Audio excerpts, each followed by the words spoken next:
1st of May, Yeah. of course, that was the grandest day. My mother would get up real early, and she taught us to get up and wash our face in the dew, the morning dew.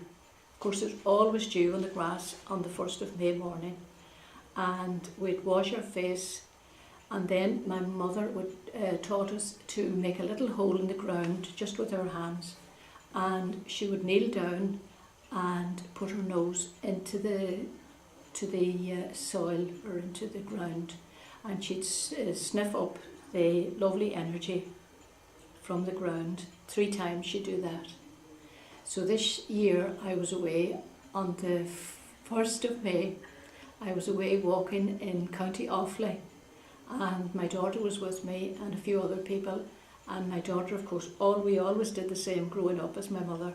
And my daughter and I said, where are we going to go to get grass? We were in the little village in County Offaly called Kennedy. And anyhow, we looked around and we found a grand garden with grass in it. And we went in, the two of us, and lay down, washed our face in the grass, and then we stuck our nose into the ground. And the next thing we got up, there were people around us looking at us to see what was going on. And they didn't know what was wrong.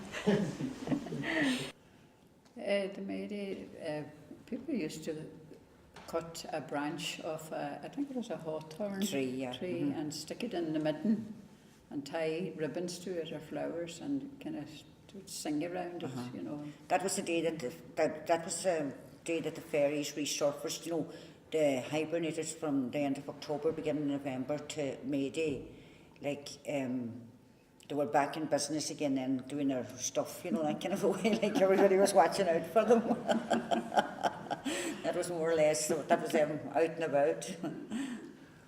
Mayflowers are like a big buttercup, and you would collect them and you'd leave them on people's windowsills, and it was supposed to bring luck. I think it came from an old pagan custom actually, but it was this was the thing anyway, that you put them on the window.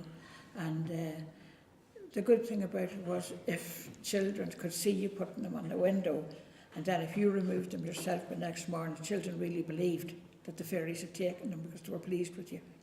Like, you know how some people, they leave off their vest in May or June, you know, for the summer because you're wearing a heavy clothes during the winter. But they used to tell us not to cast anything off until May is finished, so they would say don't cast a clout till May goes out. You have to keep your petticoat on, yeah? Yeah. Well, then they used to go out on the May Eve, like the last day of April. Before sunset they would go out and they would gather the yarrow, that's a weed, and you would pluck the weed, this yarrow, and you would bring it with you and you put it under your pillow. And you would say this rhyme, you would say, yarrow, good morrow, fair yarrow, and thrice good morrow to thee. And by this time tomorrow, you will tell me who my true love will be.